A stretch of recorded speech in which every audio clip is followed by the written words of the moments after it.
一种没人讲透的修复型亲情，诚意是最好的例子。亏欠会变成什么？同样是从小欠了一大笔感情账的家庭，为什么有的人长大以后满心都是埋怨，跟父母越走越远，而有的人反过来是抢着去补偿父母，抢着去还这笔账？你有没有想过，这两条路到底是在哪一个岔口分开的？今天这期咱们不聊八卦，我想跟你聊一个说实话覆盖了上亿中国人的真实话题，而我会用一个人当例子，诚意。先说清楚啊，我是他的观众，我承认我对他有偏爱，但今天这个判断我尽量做到公平。老粉应该懂我在说什么。其实要讲明白这个事，得先把一个词讲清楚。留守儿童这4个字现在被用的有点，怎么说呢，有点被简化了。好像一提留守儿童，脑子里马上蹦出来的就是缺爱、可怜、性格有问题。我跟你讲，这个理解是偏的。你想想看，那个年代，一大批父母为了供孩子读书，为了让家里过得好一点，不得不离开家，去外面的城市打工。这不是哪个人狠心，这是那一代人面对城乡结构，面对打工经济，几乎没得选的时代性的无奈。孩子留在老家，通常是爷爷奶奶带。诚意就是这么长大的。这是公开资料里提到过的，父母在外打工，他跟着爷爷奶奶在湘西长大。但你注意啊，这里有个细节特别容易被忽略。据公开报道，诚意并不把这段经历当成苦情戏，他自己讲过童年是幸福的，家里特别有爱，爷爷奶奶给了他足够的偏爱。而且给我印象很深的一点是，他这个人是不卖惨的，他没有拿留守这段去博同情。你品品这个态度，一个完全有资格拿留守当苦情剧本却要眼泪的人，他偏不。这个偏不里藏着后面我要讲的全部东西。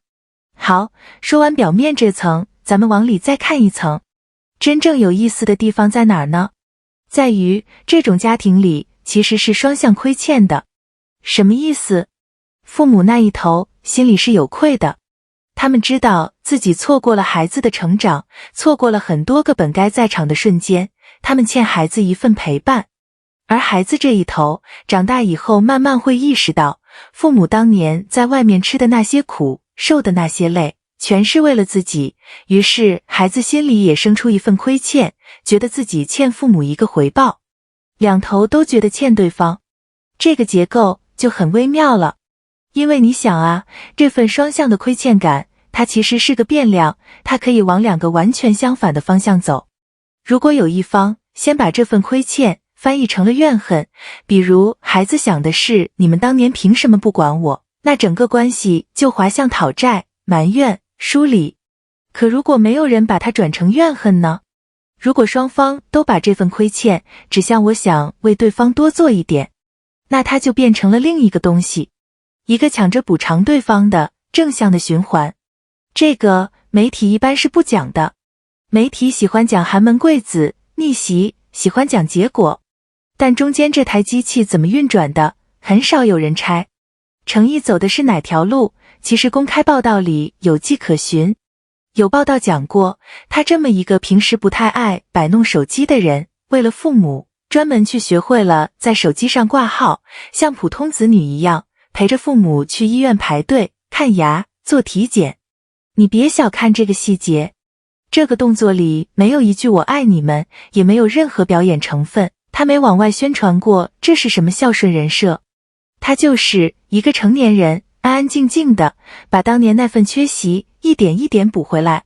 这不是天生孝顺4个字能概括的，这是一种选择，而且是需要相当心理成熟度的选择。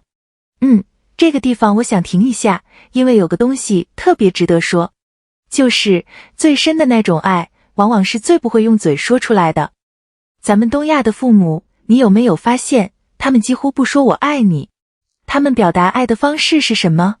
是给你留一盏灯，是你多晚回家，那盏灯都亮着，然后一句锅里有饭。这个在心理学里有个说法叫 acts of service， 用行动服务你来代替语言。留一盏灯，等你回来。这几乎是东亚父母专属的不出声的情书。程毅那一代的打工父母表达爱的方式也是这种，不是陪在身边说好听的，是拼命在外面赚钱，把最实在的东西寄回家。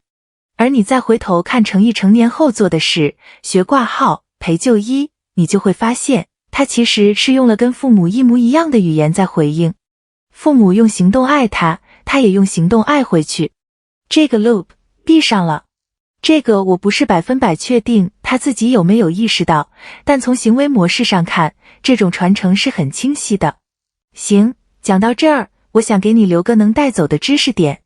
就算你不是程毅的粉丝，这个东西你在别的地方也用得上。心理学里有个概念叫 reparative attachment， 翻译成人话就是修复型依恋。说的是早期依恋关系有缺口的人，成年以后是有可能通过主动的、有意识的行动去重新修补那段关系的。缺口不是判决书，它可以被修。那怎么判断你和父母之间走的是讨债模式还是修复模式呢？给你3个可以自己问自己的问题。第一，当你想起童年的遗憾，你的第一反应是他们欠我，还是当年他们也不容易？第二，你为父母做事的时候是出于义务，怕别人说闲话，还是真的想让他们好过一点？第三，你和父母之间的爱是不是也慢慢变成了不说，但都做？这3个问题没有标准答案，但下次你再看到某某明星很孝顺这种新闻，你就知道，别只看他做了什么，去看他是出于哪一种驱动，你就看懂了一半。那说到最后，我想跟你说句掏心窝子的话。做这期之前，我对留守儿童这4个字的理解，其实也是有偏见的。我下意识的就把它默认成了一个苦情剧本，觉得这样长大的人心里多多少少的有个疙瘩。做完这期我才发现，原来是我误会了。原来一份亏欠到底会长成怨恨还是长成爱，根本不由出身决定，是由人一次一次的选择决定的。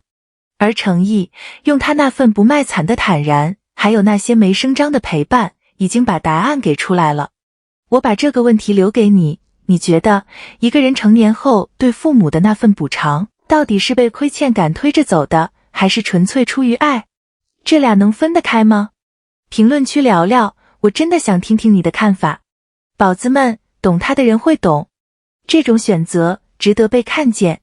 今天这期就到这儿。